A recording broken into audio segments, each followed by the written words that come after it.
மேலும் அகழ்ந்தெடுக்கப்படும் நிலப்பரப்புகள் சிறிய பகுதியாக இருந்தாலும் அத்திட்டங்களுக்கான சுற்றுச்சூழல் அனுமதிக்கான பரிசீலனையை ஒன்றிய சுற்றுச்சூழல் அமைச்சகம் தான் மேற்கொள்ளும் என அறிவித்துள்ளது.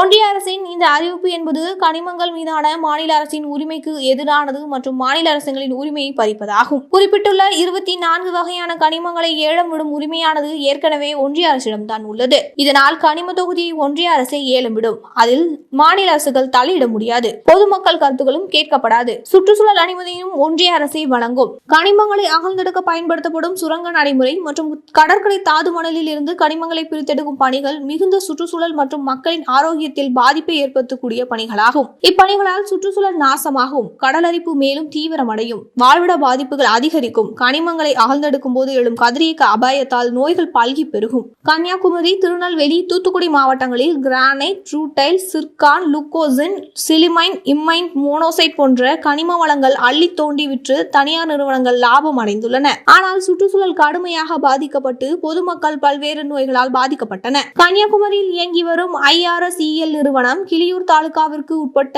கீழ்மிடாலம், மிடாலம், இணையம், புத்தன்துறை, ஏழதேசம், கொல்லங்கோடு ஆகிய கிராமங்களில் அணு கனிம சுரங்கனை அமைக்க திட்டமிட்டிருந்தது. இதற்காக சுற்றுச்சூழல் அனுமதி மற்றும் கடற்கரை ஒழுங்காற்று மண்டல அனுமதி கோரி ஏற்கனவே விண்ணப்பிக்கப்பட்ட நிலையில் 1/10/2024 அன்று இந்த திட்டத்திற்கான பொதுமக்கள் கருத்து கேட்பு கூட்டம் கன்னியாகுமரி மாவட்டம் தக்கலையில் உள்ள வருவாய் கோட்டாட்சியர் அலுவலகத்தில் வைத்து நடைபெறும் என அறிவிக்கப்பட்டிருந்தது. இதற்கு கடுமையான எதிர்ப்புகள் கிளம்பியதால் அந்த கருத்து கேட்பு கூட்டம் ஒத்திவைக்கப்பட்டது. ஆனால் தற்போது இந்த கருத்து கேட்பு கூட்டம் அவசியமில்லை என ஒன்றிய அரசு அறிவித்து விட்டதால் இந்த திட்டம் செயல்பட எந்தவித தடையும் இல்லாமல் போய்விட்டது.